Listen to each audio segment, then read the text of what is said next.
नमस्कार साथियों इस टॉपिक में आप जानेंगे कि दाखिल खारिज के लिए नामांतरण आवेदन कैसे करें। दाखिल खारिज नामांतरण, ठीक है, इंतकाल कई नाम है, तो आवेदन कैसे करें। आपने ज़मीन खरीदी है या खरीद चुके हैं, या मान लीजिए आपका उत्तराधिकार दाखिल खारिज है, तो सब कुछ बताएंगे। बिना एडवोकेट के भी आप करवा सकते हैं। जो जूनियर एडवोकेट हैं उनके लिए भी काफ़ी ज़रूरी है। तो चलिए ये नियम आप देखिए कैसे आवेदन होगा, क्या क्या इसमें एप्लीकेशन देना पड़ेगा। और अगर आप विशेषज्ञ द्वारा कानूनी सलाह लेना चाह रहे हैं किसी भी मैटर पे, या आप कोई अपना डॉक्यूमेंट चेक करवाना चाह रहे हैं, जैसे ज़मीन खरीदी है, ज़मीन जो है विवादित तो नहीं, सरकारी वगैरह तो नहीं है, 14380, तो आप करवा सकते हैं। हमारा कॉन्टैक्ट नंबर वीडियो के डिस्क्रिप्शन में मिल जाएगा। देखिए साथियों, ये हमारी ई बुक है, ठीक है, इसमें हमने सारा कुछ मेंशन किया है। अब देखिए यहाँ पे क्या है कि दाखिल खारिज से संबंधित, अब सबसे पहले फर्स्ट तो हम बताएंगे, इसमें सब कुछ लिखा है। वैसे तो सामान्य रूप से दाखिल खारिज करवाने के लिए अलग से प्रार्थना पत्र आवेदन देने की आवश्यकता नहीं होती है। अब जैसे मान लीजिए हमसे कोई भी रजिस्ट्री करवाता है साथियों, तो मैं अपनी खुद बताता हूँ कि जैसे मान लीजिए मैंने आपकी रजिस्ट्री की ज़मीन की, तो मैं दाखिल खारिज का आवेदन सेम डे, जैसे मान लीजिए ये रजिस्ट्री है, ठीक है ना, तो सेम डे जो है मैं दाखिल खारिज का आवेदन करता हूँ। आवेदन प्लस बयान अलपी प्लस उसी में जो है शपथ पत्र लगाता हूँ, तो हमारे दाखिल खारिज जल्दी होते हैं, तुरंत होते हैं, बिना किसी विवाद के हो जाते हैं, ठीक है ना। अब आपके एडवोकेट क्या कर रहे हैं वो आप जानें, लेकिन मैं आपको सजेशन दूंगा कि आप धारा 34 जो होती है दाखिल खारिज की, उनमें जो है जैसे आप रजिस्ट्री करवाए तो रजिस्ट्री के साथ ही आप उनसे कह दीजिए कि भाई साथ ही हमारा फॉर्म सबमिट कर दीजिए। अब जब आपका फॉर्म सबमिट होगा तो इस प्रकार से तारीखें पड़ती हैं आपकी, ठीक है ना।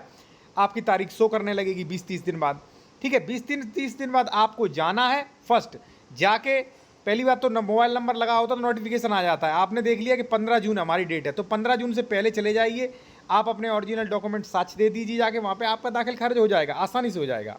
अब इस तरह से परेशानी जो है हमारे दर्शकों की सॉल्व होगी नहीं। कई दर्शक ऐसे होंगे जो कहेंगे सर हमने पहले खरीदी थी, हमारा कैंसिल हो गया, हमारी पुरानी रजिस्ट्री है, हमारा वही नहीं, हम कैसे करवाएं। चलिए अब हम आपको बताते हैं, आगे पढ़िए। बल्कि यहाँ पे देखिए, बल्कि रजिस्ट्री के बाद तहसीलदार दाखिल खारिज के आवेदन फॉर्म जो है बयान अलपी शपथ पत्र देना होता है, ठीक है।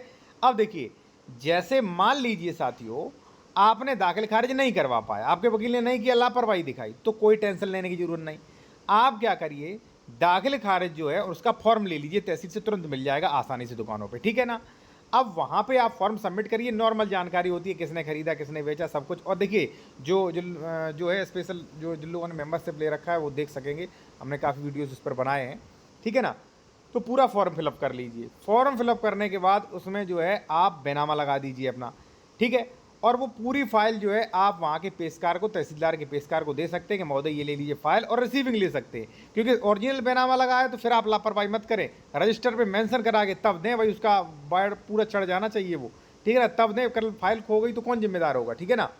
तो आपने ये दे लिया तो क्या मतलब, रजिस्ट्री के साथ किया तो कोई दिक्कत नहीं, रजिस्ट्री के बाद नहीं हुआ है तो कोई दिक्कत नहीं। आपको क्या लगाना है, आवेदन फॉर्म भरना है, बयान अलपी और शपथ पत्र, ठीक है। और ये एप्लीकेशन लगाना है। एप्लीकेशन में क्या कहेंगे वो आप देखेंगे, ठीक है ना। लेकिन अधिक दिन होने के बाद आवेदन फॉर्म के साथ एप्लीकेशन देना पड़ता है, ये एप्लीकेशन देना पड़ेगा। तो एप्लीकेशन की भाषा में समझा देता हूँ साथियों, ठीक है आपको। और देखिए, जो लोग रजिस्ट्री के बारे में A to Z जानकारी सीखना चाहते हैं, ठीक है ना, तो ये हमारी ई बुक स्क्रीनशॉट ले लीजिए। अगर आपको सही लगे इसमें क्या क्या मिल रहा है आप देख लीजिए, सही लगे तो इस व्हाट्सअप नंबर पे मैसेज करके ई बुक ले सकते हैं। इसमें सब कुछ है, दान पत्र, एग्रीमेंट, लीज, रेंट, गोदनामा, दाखिल खारिज, ठीक है ना, दाखिल खारिज कैंसिल करवाने, मुख्तारनामा, GPA, पावर ऑफ टर्नी, सब कुछ। और यहाँ पे अपवाद सब कुछ है इस बुक में, ठीक है ना। आप चाहो ले सकते हो, और आप चाहो तो ड्राफ्टिंग की बुक भी ले सकते हो, जो भी लोग लेना चाहें, ठीक है। तो उसमें भी सब कुछ मिलेगा, सीमांकन, मेड़बंदी, अभिलेख संशोधन, FIR के संबंध में, अवैध कब्जा हटवाने के संबंध में, स्टे एप्लीकेशन, कोर्ट का क्षेत्राधिकार, सब कुछ मिलेगा। इनका स्क्रीनशॉट ले लीजिए, बाद में आप देख लेना क्या क्या मिल रहा है। अगर आपकी ज़रूरतें हैं चीज़ें तो आप व्हाट्सएप पे मैसेज करें, फीस पे करके ले सकते हैं, ठीक है। तो भाई अब आपका जैसे मान लीजिए दाखिल खारिज नहीं हो पाया, काफ़ी पुराना दाखिल खारिज है, तो आप अपना बात कर लीजिए, आवेदन फॉर्म भर के दे दीजिए, ये लगा दीजिए एप्लीकेशन। सेवा में श्रीमान तहसीलदार महोदय, जो भी जिला, महोदय निवेदन है कि प्रार्थी ने मौजा तहसील जिला खसरा में दिनांक बैनामा संख्या इससे विक्रेता से जमीन खरीदी थी। प्रार्थी का स्वास्थ्य खराब हो जाने के कारण दाखिल खारिज विलंब हो गया। जैसे ही प्रार्थी का स्वास्थ्य सही हुआ, प्रार्थी बिना किसी देरी के नामांतरण प्रार्थना पत्र दे रहा है। प्रार्थी ने जानबूझकर कोई भी देरी नहीं किया। अगर फिर भी प्रार्थी विलंबित हुआ है तो प्रार्थी को म्याद अधिनियम की धारा 5 का लाभ देते हुए नामांतरण प्रार्थना पत्र स्वीकार करें। ये पूरी फाइल बना के फाइल में एक बार रख के आप उसके स्टेपलर लगा के आप पेशकार को दे के, ठीक है। अब देखिए क्या होता है भाई, जैसे मान लीजिए आपका 5 साल पुराना है, 10 साल पुराना है, तो भाई मैं आपको बता दूं कि स्थिति चल रही ख़राब। हकीकत में ये है कि भाई आपसे लगेगा रिश्वत, ठीक है। तो पेशकार वगैरह जो हैं रिश्वत ले लेते, जैसे मान लीजिए 300 रुपये प्रतिवर्ष के हिसाब से, 400 रुपये प्रतिवर्ष के हिसाब से। भाई देखिए प्रैक्टिस में जो चल रहा है मैं आपको बताऊँगा, ठीक है ना। भाई रिश्वत चल रही है तो चल रही है, हालांकि बहुत गलत है, ठीक है। अब आप मान लीजिए भाई एडवोकेट करेंगे फिर भी वही रिश्वत देनी पड़ेगी। दाखिल खारिज का बहुत ही आसान है, इससे आसान तरीका नहीं मिलेगा। और अगर आपका कोई भी डाउट हो, कोई भी मान लीजिए प्रश्न हो, ठीक है, कोई भी समस्या हो, तो उसका बेहतर एडवाइस लेने के लिए विशेषज्ञ द्वारा कानूनी सलाह ले सकते हैं। हमारा कॉन्टैक्ट नंबर वीडियो के डिस्क्रिप्शन में साथियों दिया गया, मिल जाएगा आपको।